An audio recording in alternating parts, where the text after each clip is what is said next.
ശബരിമലയിലെ യുവതീ പ്രവേശനത്തിനെതിരെ പ്രതിഷേധിച്ചവരെ മതഭ്രാന്തന്മാരാക്കി ചിത്രീകരിച്ച പോലീസ് റിപ്പോർട്ട് വീണ്ടും ചർച്ചയാകുന്നു. ഹൈക്കോടതിയിലായിരുന്നു പോലീസ് വിവാദ റിപ്പോർട്ട് സമർപ്പിച്ചത്. ശബരിമല നിരീക്ഷക സമിതി അംഗവും മുൻ DGPയുമായ ഹേമചന്ദ്രൻ അന്ന് റിപ്പോർട്ടിനെ വിമർശിച്ച് രംഗത്ത് വന്നിരുന്നു. തിരുവനന്തപുരത്തു നിന്നും രാജീവ് ചേരുന്നു കൂടുതൽ വിവരങ്ങളുമായി. രാജീവ്, ശബരിമലയിലെ യുവതീ പ്രവേശനത്തിനെതിരെ നാമജപ ഘോഷയാത്രയുമായി പ്രതിഷേധിച്ച സാധാരണക്കാരായ ഭക്തരെയാണ് മതഭ്രാന്തന്മാരെന്ന് പോലീസ് കോടതിക്ക് മുൻപാകെ റിപ്പോർട്ട് സമർപ്പിച്ചുകൊണ്ട് ചിത്രീകരിച്ചത്. പക്ഷേ ആ ചിത്രീകരണം അല്ലെങ്കിൽ അത്തരത്തിലുള്ളൊരു റിപ്പോർട്ട് വലിയ വിവാദങ്ങൾക്ക് ഇട നൽകിയിരുന്നു. അത് വീണ്ടും വിവാദ വിഷയമാകുകയാണ്. കാരണം അന്നത്തെ ഇതിൻ്റെ നിരീക്ഷക സമിതി അംഗവും മുൻ DGPയുമായ ഹേമചന്ദ്രൻ അന്ന് തന്നെ ആ റിപ്പോർട്ടിനെ വിമർശിച്ച് രംഗത്ത് എത്തിയിരുന്നു. അതുമായി ബന്ധപ്പെട്ട് കൂടുതൽ കാര്യങ്ങൾ അദ്ദേഹത്തിൻ്റെ പുസ്തകത്തിലൂടെ തുറന്നു പറയുന്ന ഒരു സാഹചര്യവും കൂടി ഉണ്ടായിരിക്കുകയില്ല. എന്താണ് ഇതുമായി ബന്ധപ്പെട്ട കൂടുതൽ വിശദാംശങ്ങൾ?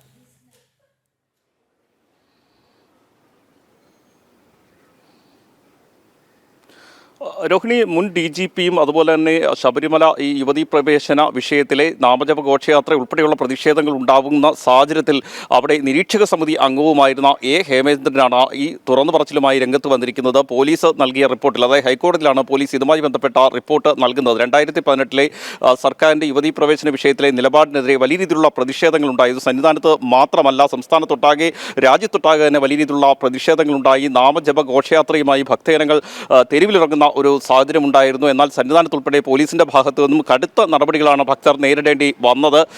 വിശ്വാസികളെ തല്ലിച്ചതയ്ക്കുന്ന ഒരു സമീപനത്തിലേക്ക് നിലയ്ക്കലും പമ്പയും ഉൾപ്പെടെയുള്ള മേഖലകളിൽ പോലീസ് എത്തുമ്പോൾ സന്നിധാനത്ത് അതുവരെ കണ്ടിട്ടില്ലാത്ത രീതിയിൽ ബൂട്ടും അതുപോലെ തന്നെ ലാത്തിയുമൊക്കെയായി പോലീസുകാർ എത്തുകയായിരുന്നു. ശരണം വിളിക്കാൻ പോലും അവിടെ അനുവദിക്കാത്ത സാഹചര്യമുണ്ടായി. ഈ ഒരു പശ്ചാത്തലത്തിലാണ്, അതായത് ഹൈക്കോടതി ജഡ്ജിയെ പോലും, ദർശനത്തിനെത്തിയ ഹൈക്കോടതി ജഡ്ജിയെ പോലും ശബരിമലയിൽ തടയുന്ന ഒരു സാഹചര്യത്തിലാണ് ഹൈക്കോടതി നേരിട്ട് ഇടപെട്ടുകൊണ്ട് നിരീക്ഷക സമിതിയെ നിയോഗിക്കുന്നത്. അപ്പോൾ DGP ആയിരുന്ന ഹേമേന്ദ്രനെയും ഈ നിരീക്ഷക സമിതിയിൽ ഉൾപ്പെടുത്തിയിരുന്നു.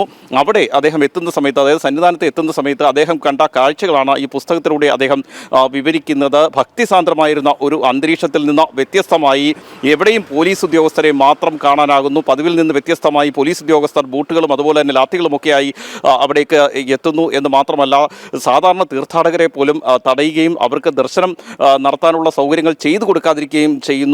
നടപ്പന്തലിൽ പോലും വിരിവെക്കാൻ പോലീസ് അനുവദിക്കുന്നില്ല എന്നുൾപ്പെടെയുള്ള കാര്യങ്ങൾ, അതായത് നേരത്തെ വിവിധ സംഘടനകൾ, ഹൈന്ദവ സംഘടനകൾ എന്താണോ ആരോപിച്ചിരുന്നത് അല്ലെങ്കിൽ തെളിവ് സഹിതം എന്താണോ നമ്മൾ ഉൾപ്പെടെ പുറത്തു കൊണ്ടുവന്നത് അതുതന്നെയായിരുന്നു ഹേമേന്ദ്രൻ, അതായത് ഹൈക്കോടതി നിയോഗിച്ച അന്ന് പോലീസ് DGP ആയിരുന്ന ഹേമേന്ദ്രൻ പുസ്തകത്തിലൂടെ തുറന്നു പറയുന്നത്. ഇതിൽ തന്നെ ഏറ്റവും പ്രധാനപ്പെട്ട ഒരു കാര്യമാണ് അദ്ദേഹം തുറന്നു പറഞ്ഞിരിക്കുന്നത്. അന്ന് പത്തനംതിട്ട SP ആയിരുന്ന നാരായണനാണ് ഹൈക്കോടതിയിൽ റിപ്പോർട്ട് സമർപ്പിക്കുന്നത്. പോലീസിന് വേണ്ടിയാണ് അന്ന് ഹൈക്കോടതിയിൽ റിപ്പോർട്ട് സമർപ്പിക്കുന്നത്. സർക്കാരിൻ്റെ നിർദ്ദേശപ്രകാരം ഹൈക്കോടതിയിൽ നൽകിയ ആ റിപ്പോർട്ടിലാണ് ഈ ഹൈന്ദവ വിശ്വാസികൾ അല്ലെങ്കിൽ അവിടെ സംഘടിച്ച് ഈ പ്രതിഷേധിച്ച വിശ്വാസികളെ മതഭ്രാന്തന്മാർ എന്ന് വിളിച്ചിരിക്കുന്നത്. അദ്ദേഹം ഈ പുസ്തകത്തിൽ തന്നെ പരാമർശിച്ചിരിക്കുന്ന ഒരു കാര്യമുണ്ട്. അവിടെ യഥാർത്ഥ ഭക്തന്മാരെ മതഭ്രാന്തന്മാരാക്കുന്നു.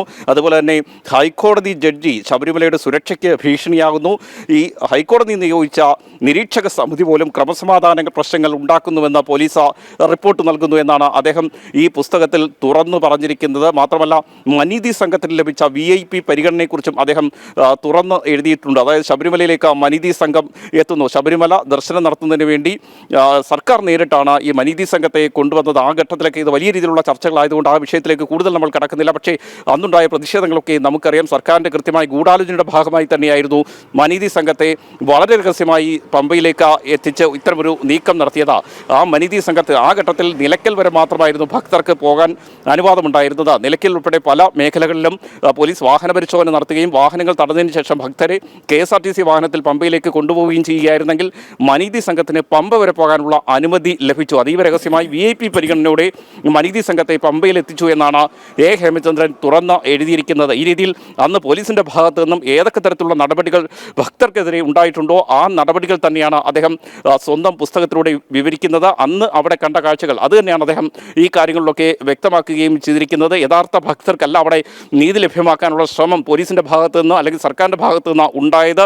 ഇത്തരത്തിലുള്ള ആക്ടിവിസ്റ്റുകൾക്കാണ് അവിടേക്ക് കടന്നു കയറാനും ദർശനം നടത്താനുമുള്ള എല്ലാ സൗകര്യങ്ങളും പോലീസിൻ്റെ ഭാഗത്തു നിന്നും സർക്കാരിൻ്റെ ഭാഗത്തു നിന്നും ഉണ്ടായത് എന്നും അദ്ദേഹം തുറന്ന് എഴുതിയിട്ടുണ്ട്. ഈ കാര്യങ്ങൾ ഇപ്പോൾ അദ്ദേഹം തുറന്ന് പറയുമ്പോൾ തന്നെ നമ്മൾ അദ്ദേഹവുമായി സംസാരിക്കുമ്പോൾ കൂടുതൽ കാര്യങ്ങൾ, അദ്ദേഹത്തിന് വേദനയുണ്ടാക്കിയ ഒരുപാട് കാര്യങ്ങൾ അദ്ദേഹം നമ്മളോട് സംസാരിക്കുന്നുണ്ട്. മാത്രമല്ല അദ്ദേഹം പുസ്തകത്തിൽ തന്നെ പറയുന്നതും പല പോലീസ് ഉദ്യോഗസ്ഥരും സ്വന്തം ഇഷ്ടപ്രകാരമല്ല അവിടെ ജോലിയെടുത്തത്, സർക്കാരിൻ്റെ ഭീഷണിയെ തുടർന്നാണ് അവിടെ ജോലിയെടുത്തത് എന്നും അദ്ദേഹം പറയുന്നുണ്ട്. ആ ഘട്ടത്തിൽ നമുക്ക് ഓർക്കേണ്ടതായുണ്ട്, ഈ യുവതീ പ്രവേശനത്തിന് നേതൃത്വം നൽകാൻ വേണ്ടി സർക്കാർ നിയോഗിച്ച പല ഉദ്യോഗസ്ഥരും അതിൽ നിന്ന് പിന്മാറുന്ന ഒരു സാഹചര്യം പോലും ഉണ്ടായിരുന്നു. പല ഉദ്യോഗസ്ഥരുടെയും പേരുകൾ നമ്മൾ പല ഘട്ടങ്ങളിലും ചർച്ച ചെയ്തതാണ്. യുവതീ പ്രവേശനം നടപ്പാക്കാൻ വേണ്ടി സർക്കാർ അവരെ അവിടേക്ക് നിയോഗിക്കുകയായിരുന്നു. എന്നാൽ ഈ പ്രതിഷേധങ്ങൾ മാത്രമല്ല, ഭക്തി കൊണ്ടുകൂടി അവർ ഈ ഉദ്യമത്തിൽ നിന്ന് പിന്മാറുകയായിരുന്നു. തുടർന്ന് സർക്കാരിനൊപ്പം നിൽക്കുന്ന ഉദ്യോഗസ്ഥരെ മാത്രം ഉൾപ്പെടുത്തിക്കൊണ്ടാണ്, അല്ലെങ്കിൽ ഇടതുപക്ഷത്തിനൊപ്പം നിൽക്കുന്ന ഉദ്യോഗസ്ഥരെ മാത്രം ഉൾപ്പെടുത്തിക്കൊണ്ടാണ് ഇത്തരമൊരു നീക്കം സർക്കാർ നടത്തിയത് എന്നതും നമ്മൾ മനസ്സിലാക്കേണ്ടിയിരിക്കുന്നു. ഈ കാര്യങ്ങളൊക്കെ തുറന്നു പറഞ്ഞുകൊണ്ടാണ് മുൻ നിരീക്ഷക സമിതി അംഗവും മുൻ DGPയുമായ A. ഹേമചന്ദ്രൻ രംഗത്ത് വന്നിരിക്കുന്നത്. രോഹിണി.